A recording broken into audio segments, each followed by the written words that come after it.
السلام علیکم ورحمۃ اللہ وبرکاتہ۔ الحمدللہ والصلاۃ والسلام علی رسول اللہ۔ معزز سامعین کرام، اللہ سبحانہ و تعالیٰ نے زندگی کے نظام کو چلانے کے لیے ہمیں مختلف انداز میں رشتہ داریوں سے، خاندانوں سے، تعلقات سے نوازا ہے۔ کبھی وہ گھریلو تعلقات ہوتے ہیں، کبھی وہ معاشرتی ہمارا ایک سرکل ہوتا ہے جس کو سوشل سرکل کہہ سکتے ہیں ہم، یا اسی طرح سے ہمارے کاروباری معاملات ہوتے ہیں۔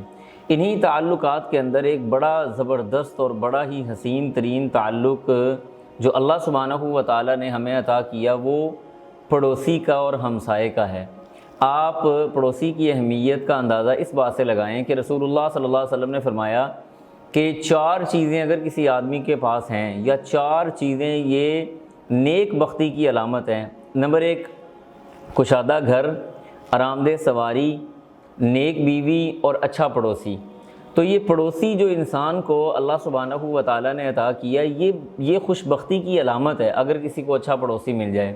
تو لہٰذا ہمسایوں کے حقوق کے حوالے سے اور اچھے پڑوسی کے حوالے سے شریعت نے بہت سارے احکامات بھی دیے ہیں اور بہت زیادہ حسن تعامل کرنے کے اوپر زور دیا ہے، اور انشاءاللہ باذن اللہ آئندہ آنے والی ویڈیوز کے اندر یا سلسلے کے اندر ہم انہی باتوں کے حوالے سے گفتگو کریں گے۔ السلام علیکم ورحمۃ اللہ وبرکاتہ۔